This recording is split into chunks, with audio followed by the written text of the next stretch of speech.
Good morning, students. Today we are going to learn about the role of nerves in electroconvulsive therapy. To start with, the electroconvulsive therapy, in short, it is known as ECT. The concept of ECT was first introduced by the scientist Meduna in 1935 when he noticed in patients with schizophrenia that after normal convulsions, the symptoms of schizophrenia were temporarily disappearing. Following that, he induced a seizure with an injection of camphor in oil in a patient with catatonic schizophrenia. Later, in 1938, ECT was first introduced by Serletti and Binney, and soon this method became the standard physical treatment for patients with psychiatric illness in the field of psychiatry.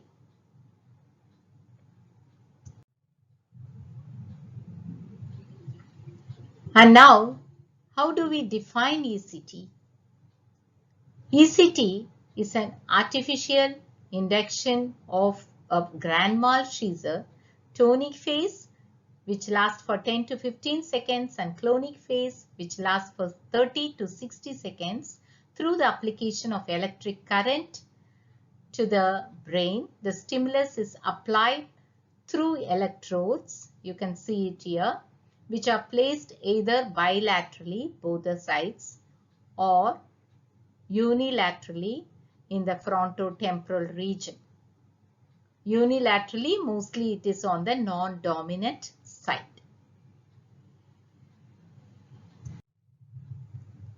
And what is the mechanism of action for ECT? The exact mechanism of action is not known. The hypothesis states that it affects the catecholamine pathways between diencephalon, from where seizure generalization occurs, and limbic system, which may be responsible for mood disorders, also involving the hypothalamus to stabilize the neurotransmitters in the brain. So, it causes changes in brain chemistry that can quickly reverse symptoms of certain mental disorders.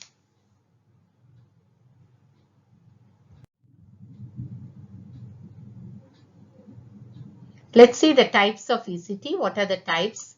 The direct ECT, modified ECT, unilateral ECT, and the bilateral ECT. Direct ECT, from the word you can understand, only the electric impulse is passed on.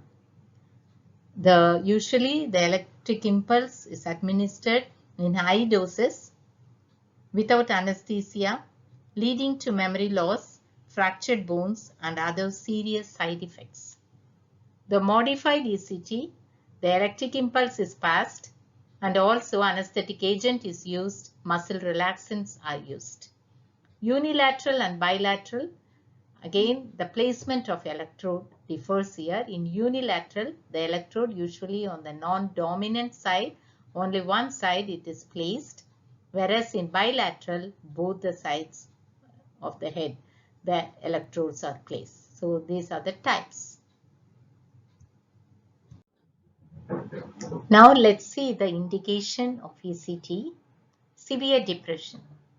When the symptoms are severe, patient is unable to do his day-to-day activities. He has thoughts of helplessness, hopelessness, worthlessness. He is very quiet, he is very sad, and that's the time. And it is given along with antidepressant, and the psychiatrist want the symptoms to get relieved little earlier. So that is the time ECT would be thought of. And sometimes patients do not respond to drug therapy. That patient also would be given ECT. And sometimes the side effects of the drugs become so severe that patient is unable to tolerate. And that's the time patient is given ECT. And another one, patient does show good response to ECT, some of the patients. So they will be considered for continuation of ECT. And sometimes patients themselves prefer ECT, and when the patients are having suicidal ideas, and that's the time you have to give ECT.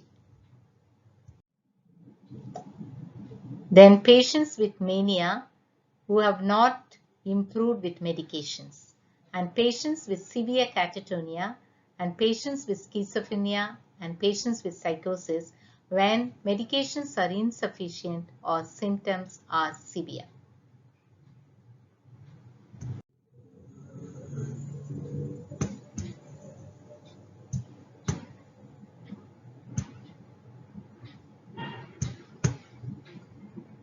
Let's now discuss about the contraindications. Absolute contraindications and relative contraindications. Absolute contraindication is raised intracranial pressure. So when there is raised intracranial pressure, one has to be very cautious that ECT is not going to be administered. The relative contraindications are cerebral aneurysm, cerebral hemorrhage, brain tumor, acute myocardial infarction, congestive cardiac failure, pneumonia, aortic aneurysm, retinal detachment. The psychiatrist would determine if the patient has to undergo ECT. And now, what are the complications of ECT? The complications are rare.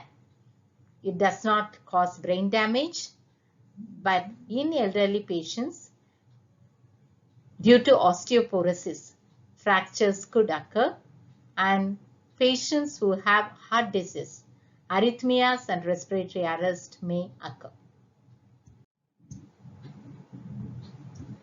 Now let's see what are the side effects of ECT. These are the expected side effects, but it can be reversible. Memory impairment, drowsiness, confusion and restlessness, poor concentration, anxiety, headache, weakness, fatigue, backache, muscle aches, dryness of mouth, palpitations, nausea, vomiting, unsteady gait, tongue bite and incontinence.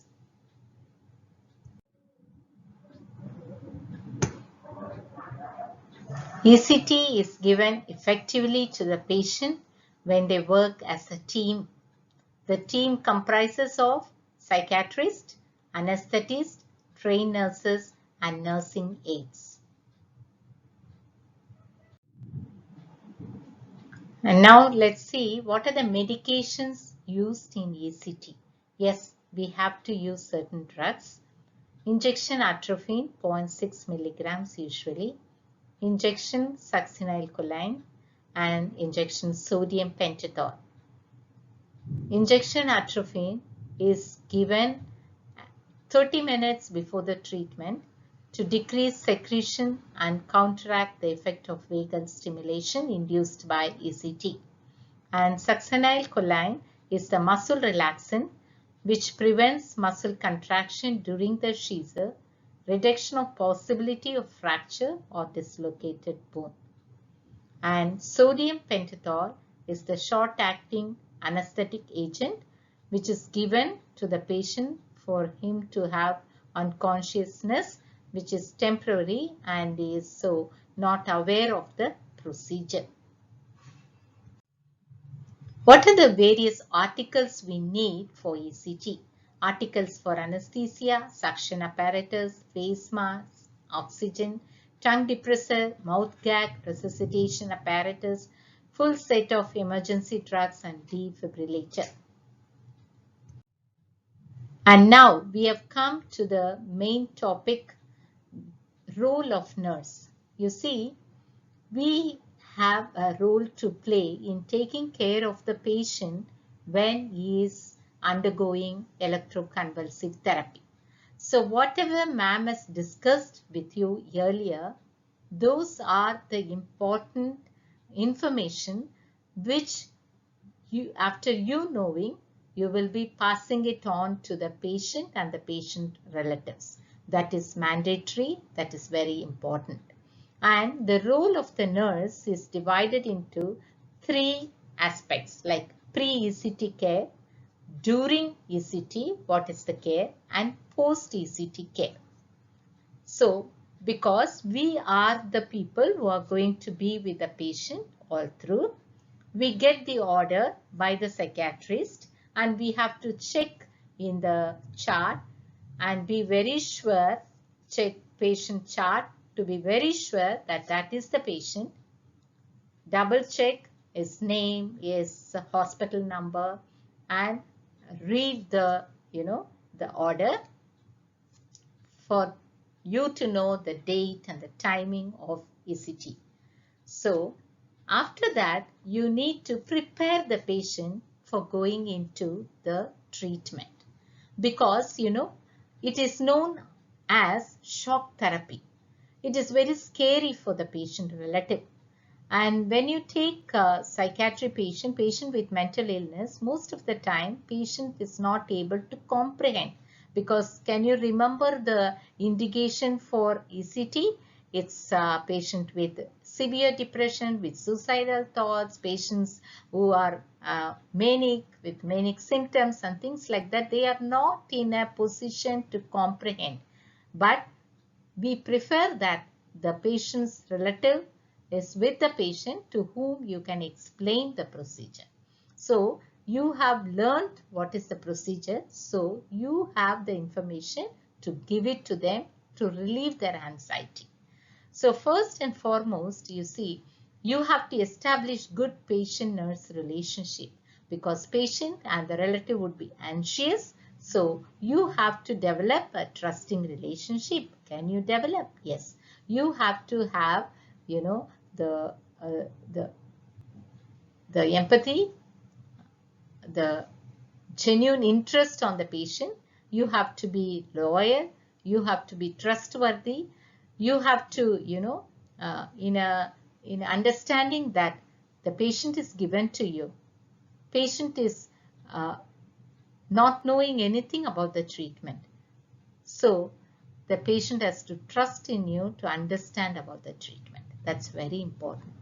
So once he trusts you, he will have many questions to ask and be clarified, and so his fear and anxiety is much relieved and he is ready to go into the ECT room. So the first thing, after you develop the rapport, the patient has trust feeling with you, the patient relative here, you have to get the informed consent. What is the informed consent?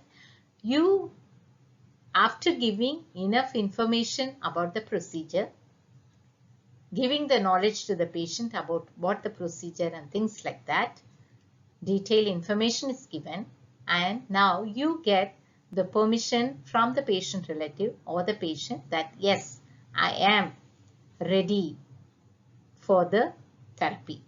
So you'll have to read the consent form, you'll have to explain, and he has to sign it. So that's very important. When you explain, of course, you're going to explain about the whole procedure. So what are the various things in the procedure? You'll have to say that the ECT, passing of the electric impulse into your brain. So you have to, take a bath the day before. Your hair should not be with oil because it will interfere with the, passing of electricity. So you have to have a hair wash. Your hair has to be dry.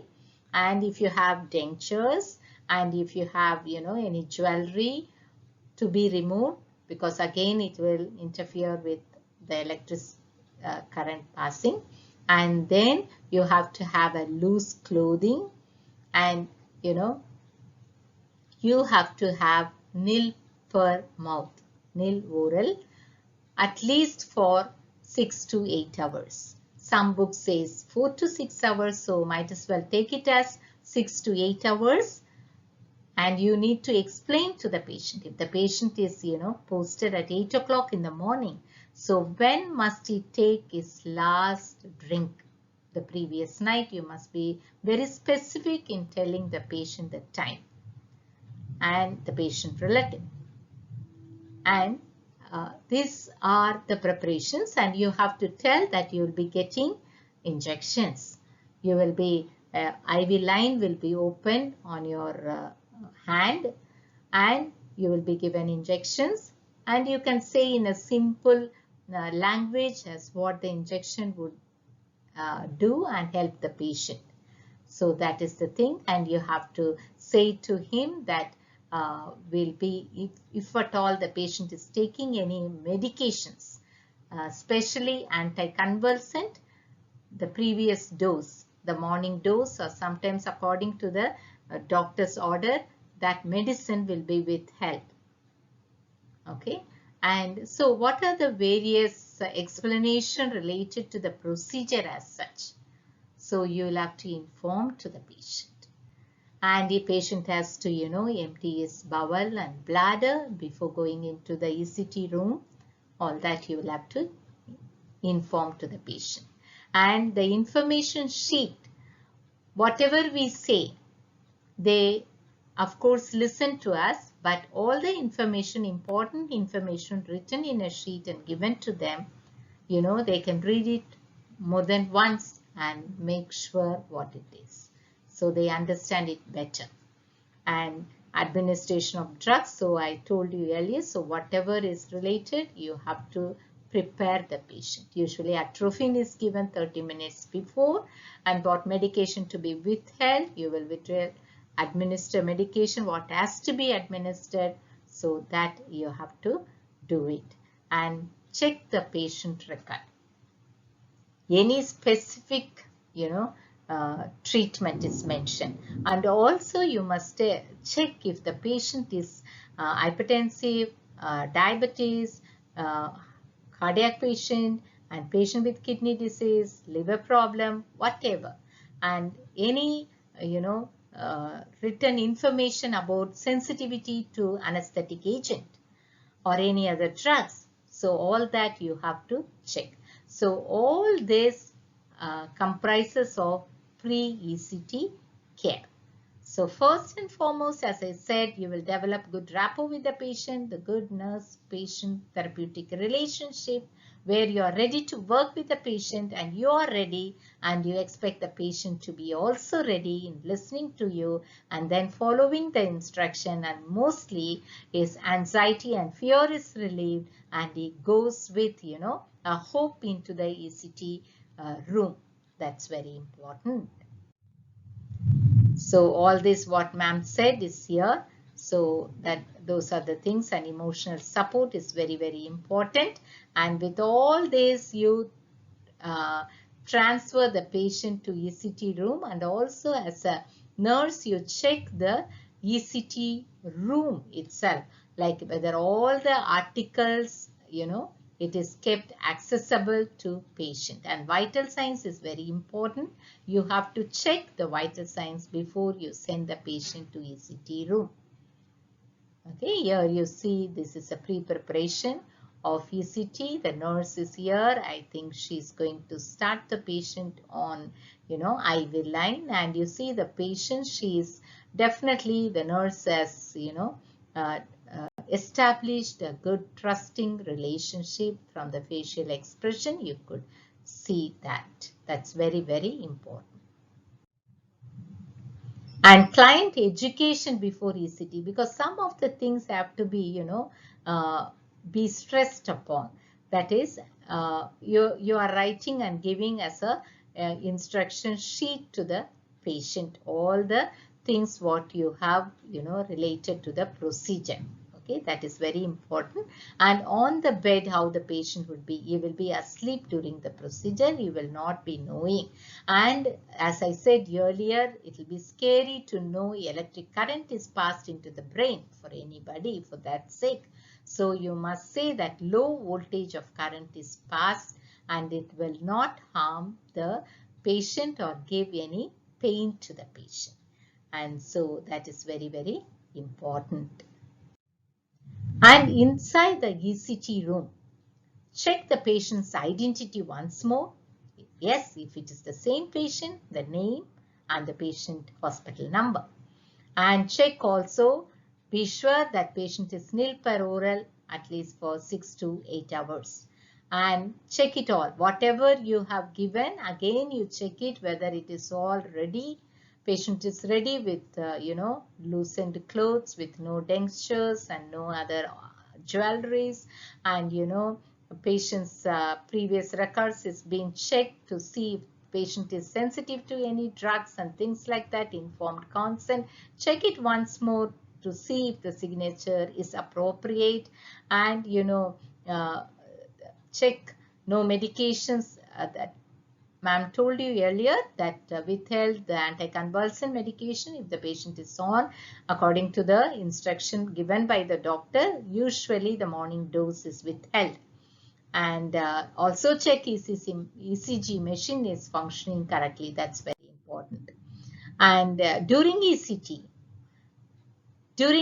what must I do? So you are beside the patient, so you get support, and then you check the patient is, positioned properly on the firm bed, supine position, and all the drug is administered as per the prescription, and mouth gag is inserted. You know what is the reason that we insert mouth gag? That is to prevent the tongue from falling back, and you slightly give upward pressure to the mandible, and oxygen is administered, and the electrodes are placed after cleaning it up. And we have to keep our responsibility in preventing fall, fracture, and dislocation. And once the seizure has occurred, then allow the mouth gag to fall on its own, suck the oral secretion, and apply oxygen mask. And then the post-ECT care. So one should not think that yes, ECT is given, the electric current has been passed and the grand mal seizures has occurred, that is finished. That's not finished. And as a nurse, we have to bring the patient carefully, shift the patient carefully to the ward he was from, and check his vital signs every 15 minutes. Usually we do it for 1 hour, and then when and where necessary. And administer drugs if patient is aggressive, violent, and confused. And usually we see patient is disoriented once he is awake. Okay, and you would also complain of headache, so some analgesics can be given, and usually within an hour the patient comes out of the effect of general anesthesia. Okay, and we continue give oxygen because it is necessary. Provide side rails, be with the client. These are all the things you must do. Oxygen may be for another 1 hour depending on the need of the patient. And then finally, after taking care of the patient, pre-ECT, during ECT, post-ECT, you have to document the whole thing. Documentation is an important record for the healthcare personnel to go through and follow the patient, isn't it? So documentation as your, during ECT, before ECT, what was done to the patient, during ECT on the table, and you can write about the grand mal seizures and what happened to patient, how did he respond after the ECT, and how did he come out, and what is his state at that point of time. With time, you can document. It's very important. Reorient the client after recovery, because as I told, you will be little disoriented once he's coming out of his anesthesia, once he's awake. So he needs reorientation, okay, for the time, place, and person. That's it. Thank you for listening to the class. If there is any queries, questions, you can ask. It will be clarified. Thank you.